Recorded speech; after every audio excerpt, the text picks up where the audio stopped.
আসসালামু আলাইকুম। ১৯৭১ সালের মুক্তিযুদ্ধে যে স্বপ্ন নিয়ে এই বাংলাদেশ স্বাধীন হয়েছিল, সেটা হচ্ছে একটা বৈষম্যহীন রাষ্ট্র তৈরি করা।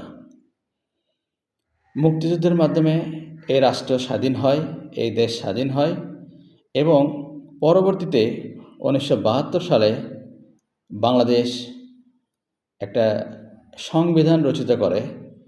যেই সংবিধান এর মূল ভিত্তি ছিল মুক্তিযুদ্ধ, অর্থাৎ মুক্তিযুদ্ধের চেতনা। সেই চেতনার উপর ভিত্তি করে বাংলাদেশ নতুনভাবে যাত্রা শুরু করে।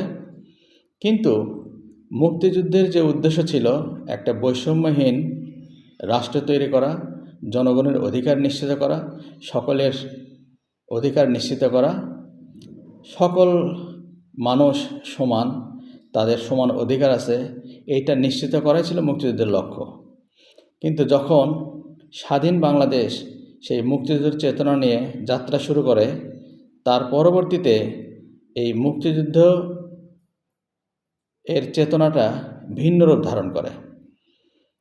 যারা তৎকালীন শাসক গোষ্ঠী ছিল, তারা মুক্তিযুদ্ধের চেতনাটাকে ব্যক্তিগত চেতনা হিসেবে এস্টাবলিশড করে।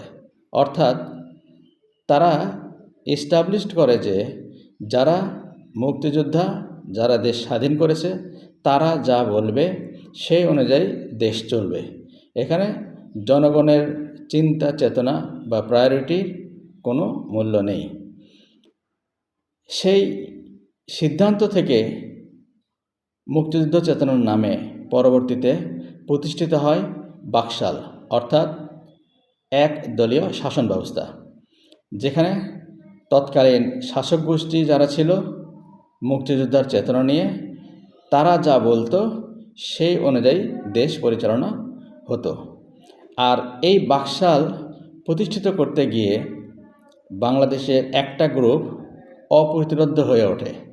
তারা সাধারণ জনগণের উপরে যেমন নির্যাতন, নিপীড়ন, সাধারণ মানুষের অধিকার হরণ, আইন শৃঙ্খলার অবনতি, খাদ্যের অভাব, সুশাসনের অভাব ইত্যাদি বাংলাদেশে প্রকট হয়ে ওঠে।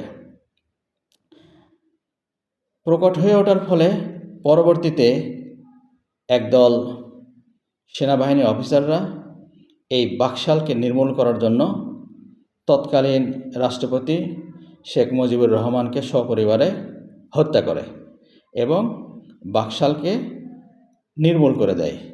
অর্থাৎ মুক্তিযুদ্ধের নামে যে একদলীয় শাসন ব্যবস্থা তারা প্রতিষ্ঠিত করে, সেটাকে নির্মূল করে দেওয়া হয় ১৯৭৫ সালের ১৫ই আগস্ট।